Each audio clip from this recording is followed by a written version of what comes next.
On April 6th, allegations against Jon Jones surfaced suggesting he threatened to take the life of a drug testing agent. The rumors began circulating after the agent reported to the police that Jones, allegedly intoxicated, threatened her while she was trying to obtain a sample for testing. These accusations raised concerns on social media, given Jones's history of getting into trouble and damaging his reputation. Since withdrawing from his fight against Miocic due to injury, several clips of Jones appearing intoxicated and partying have emerged online. So what has been happening with Jon in recent months, and is there a possibility that things may take a dark turn for him once again? After a 3-year hiatus, Jones made his return to the octagon to face Ciryl Gane in the heavyweight title fight. During his time on the sidelines, Jones focused on powerlifting training, which helped him gain size and achieve his new physique. Despite previously calling for a move up to heavyweights, Jones had never fully committed to the idea, leaving fans skeptical about its likelihood. However, after seeing video clips of his training and body transformation, it became clear that the move to heavyweight was certain. Jones underwent an impressive transformation, gaining significant muscle mass on his previously slender frame, particularly noticeable in his upper body while retaining some fat around his face and abdomen. To attain this physique, Jones concentrated on 3 main lifts in which he set impressive records. I ended off training camp bench pressing 315 for 5. Deadlifts is about 640, and my bench is about 500 pounds, maybe 520, somewhere around there.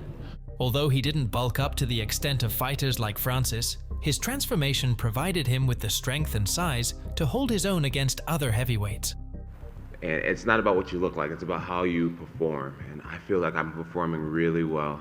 You know, I've had some close knockouts this camp, knocking out other people. That's something that never happened in camp in the past. When I decide I want to get guys down to the ground, they go down. I have a pretty much 100% takedown rate in my training right now. And I feel really good. I like it.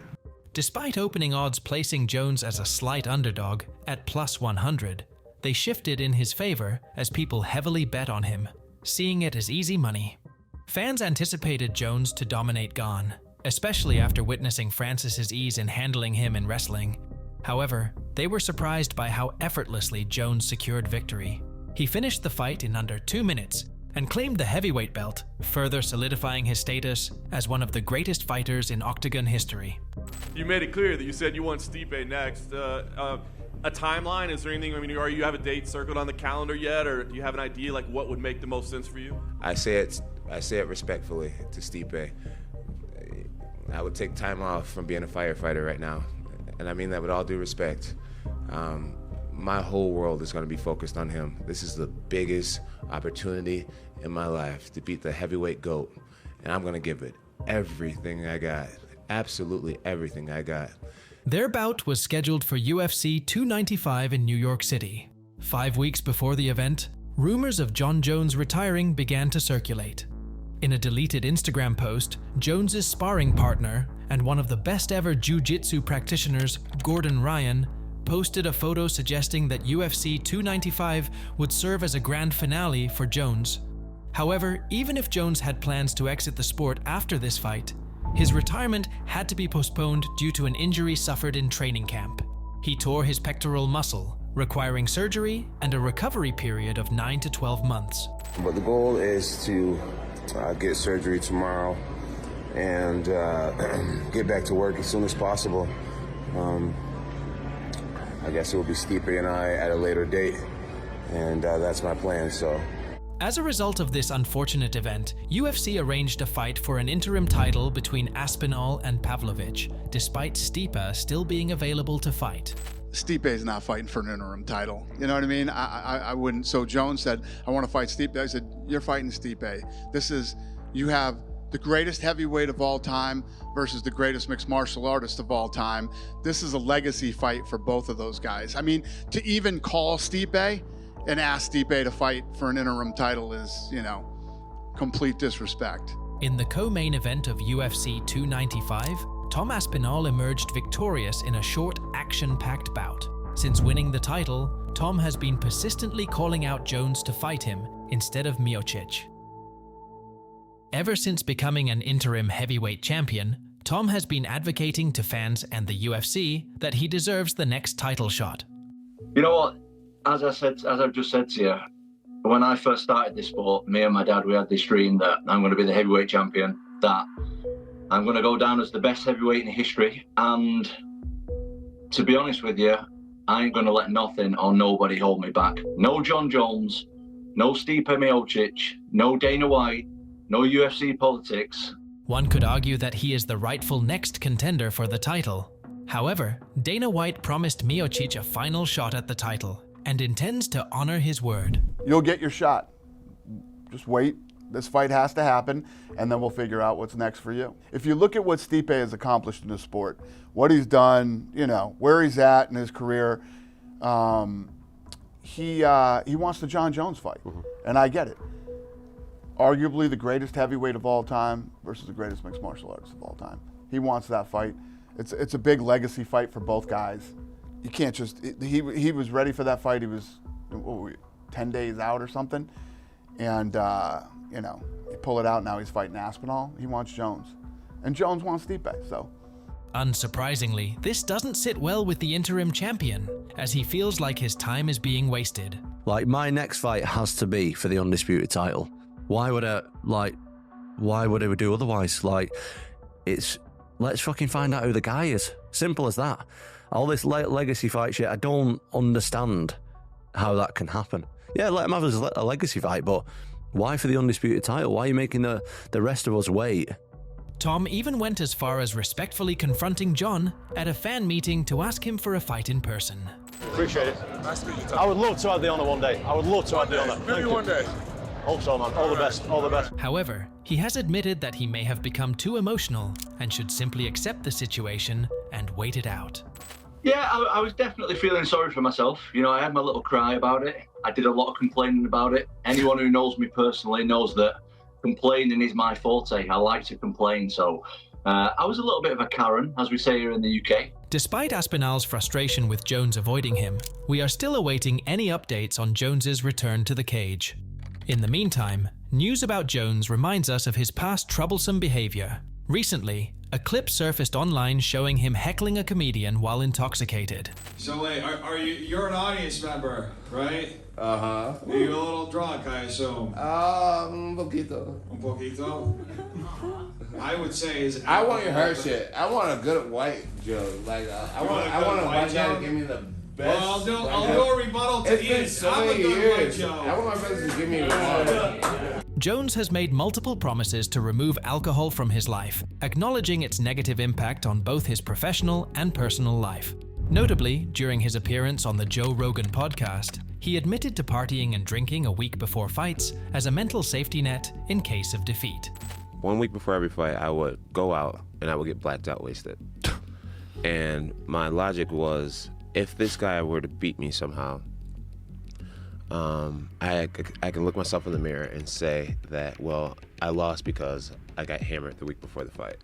Back in 2015, after his fight against Daniel Cormier, Jones tested positive for benzoylagonine, a metabolite which can be found in cocaine. I beat you after a weekend of cocaine. And prostitutes. That same year, he was involved in a hit-and-run accident with a pregnant woman, leading to the UFC stripping him of his light heavyweight title. And in 2022, after being inducted into the Hall of Fame for his fight against Alexander Gustafsson, Jones was arrested for drunk driving in a disturbing video that highlighted his struggle with alcohol. Yeah, humiliate me my whole time. You nerd. I hate you. I hate you. I hate you. I hate you. You nerd. I hate you so much. Officers, I hate you. I hate you. Adding to his long history of alcohol-related issues, the latest incident involves Jones allegedly threatening 2 drug testing agents with violence while intoxicated. Jones also has a history with anti-doping agencies and failed drug tests, resulting in him being stripped of his titles and causing disruptions to events. Devastating news for Jon Jones, who tested positive for a banned substance around UFC 214.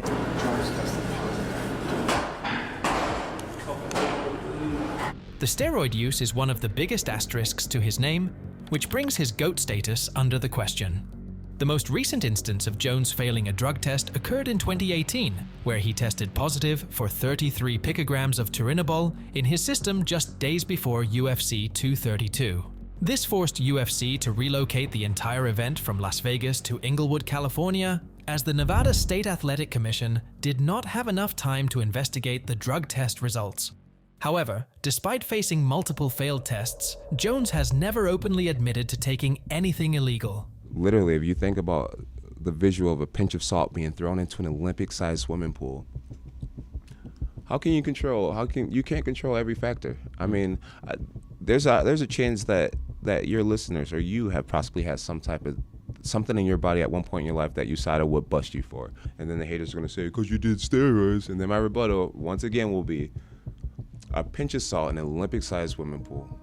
Steroids doesn't give you IQ, it doesn't give you timing, it doesn't give you strategy, it doesn't give you heart, it doesn't give you courage to get out there. It doesn't give you what does it do? I guess recovery. Regardless of not testing positive for any illegal substances during the recent incident, Jon Jones faced legal trouble for threatening the 2 drug testing agents who visited his house. According to a police report, Jones initially appeared cooperative when the agents arrived to retrieve a urine sample. However, the situation escalated when Jones couldn't provide the sample, and one of the agents suggested taking his blood instead. Allegedly, Jones became agitated, started recording the agents, and made threatening remarks. This sudden shift from cooperation to aggression created a frightening situation for the agents, leading to concerns for their safety. The agents also reported to the police that Jones may have been intoxicated, as they detected the smell of alcohol on him. Despite these accusations, camera footage emerged, showing the agents leaving Jones's house unharmed.